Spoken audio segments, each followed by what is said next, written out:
des interventions d'ethnologues et d'anthropologues qui vont nous parler d'ethnologie, ce qui va nous permettre de mieux comprendre les rapports de la culture et de la nature et les différences entre les cultures. Différences, encore une fois, qui ne sont pas des supériorités, mais simplement des différences.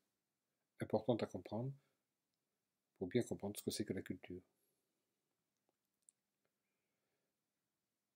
Philippe Descola, justement, va commencer par nous parler de la nature comme une invention de l'Occident.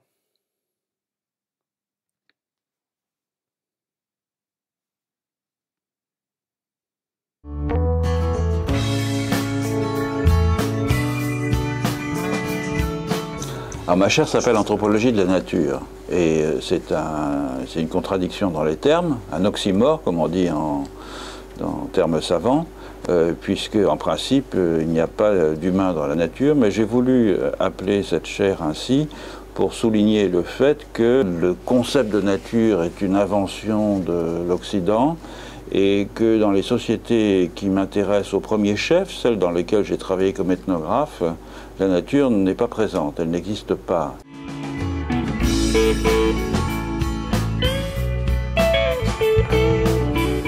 J'ai travaillé pendant plusieurs années, j'ai partagé la vie d'Amérindiens en Amazonie. J'ai étudié les jardins, j'ai étudié les techniques de chasse, j'ai étudié les classifications des plantes et des animaux, etc. Mais j'ai en fait étudié l'ensemble de la société. Au fil du temps, je me suis aperçu sur le terrain que les rapports que les Achua, puisque c'est leur nom, entretenaient avec les plantes et les animaux n'étaient pas du tout des rapports d'utilisation, enfin utilitaristes, mais étaient au contraire des rapports de personne à personne, puisqu'ils dotaient la plupart des plantes et des animaux de leur environnement d'une intériorité, d'une âme, d'une subjectivité. Ils leur prêtaient toutes sortes de dispositions sociales.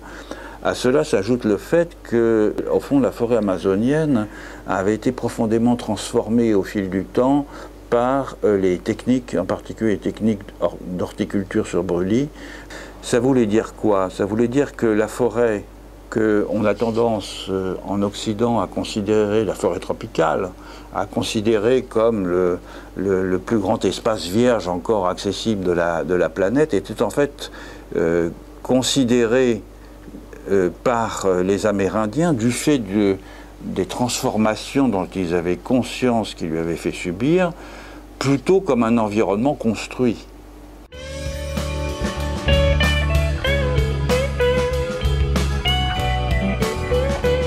La médaille d'or a été pour moi une grande surprise parce que j'étais assis à ce bureau, le téléphone sonne et c'est le président du CNRS qui me dit « Eh bien, nous avons décidé cette année de vous donner la médaille d'or ».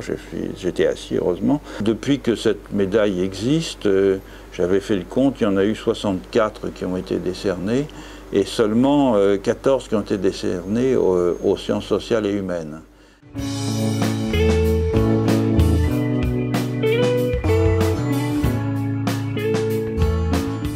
Je me suis beaucoup intéressé aux images depuis quelques années. Des images, je suis passé à la question du paysage. Cette année, j'ai en particulier consacré beaucoup de cours à l'Amazonie pour montrer que les jardins pouvaient être considérés comme des paysages si l'on retenait cette définition du paysage comme transfiguration. Donc des environnements construits par les humains, dont on pourrait penser qu'ils sont essentiellement pour des lieux de provende, mais qui néanmoins ont cette fonction paysagère parce qu'ils ont une fonction de représentation globale d'autre chose de ce qu'ils sont dans leur fonction première. Voilà. Donc c'est là-dessus que j'ai commencé à travailler cette année, que je compte poursuivre l'année prochaine, parce qu'il y a une très riche littérature, en particulier sur les jardins, qui n'a jamais été exploité dans cet esprit-là.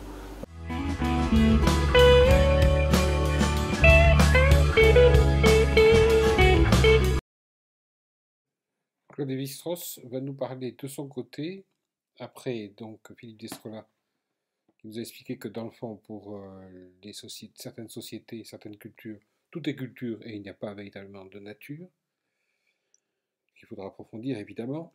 ici, Claude Lévi-Strauss va se demander, on va lui demander s'il préfère les cultures différentes qu'il a pu rencontrer chez les Bororo ou la nôtre.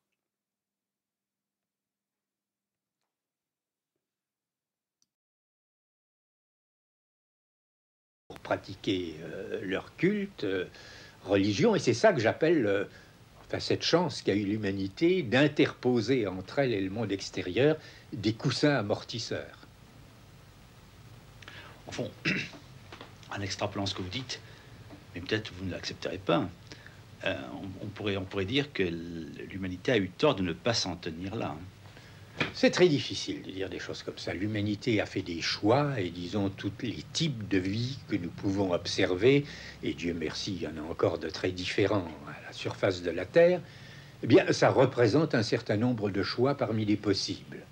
Alors, quand on choisit, eh bien, on s'assure certains avantages, et on en abandonne, on renonce à certains autres. C'est pas une réponse de Normand, ça. Non, ça n'est pas une réponse de Normand, parce que je ne pense pas qu'il existe aucun critère philosophique ou moral qui nous permette de dire qu'un choix est absolument meilleur qu'un autre. Après tout, notre société, notre humanité, la société occidentale a choisi la technologie. Et là, elle a bien entendu une supériorité écrasante sur toutes les autres, et elle est au-dessus de toutes les autres sociétés. En même temps, ça l'a privée d'une quantité de possibilités qu'elle a abandonnées. Non seulement, oui. Oui, et d'autres peuples qui nous paraissent au comble de la sauvagerie, bien, je dirais beaucoup plutôt que tout se passe comme si, parce que bien entendu, ça n'a pas été un choix conscient, mais que tout se passe comme si, eh bien, ils avaient choisi d'autres valeurs et avaient renoncé à celles que nous-mêmes avons préférées. Mais je serais tout à fait incapable d'affirmer qu'un choix est supérieur à un autre choix. Tout ce que je peux dire, c'est que enfin, mes affinités personnelles, mais épidermiques, ça n'a aucune espèce de valeur. Enfin, me porterait peut-être vers un choix différent que celui de la société dans laquelle je vis. Et encore, je ne suis pas sûr. Parce que si je devais rechercher, enfin, il serait vain, inutile, absurde de se dire qu'on voulait être né Bororo ou né Nambikwara. Nous sommes beaucoup trop loin pour pouvoir faire un jugement. Mais nous pouvons dire que nous aurions mieux aimé vivre disons, vers 1850 que vers 1950 ou 1970. Bon, c'est déjà notre société, mais avec des équilibres différents.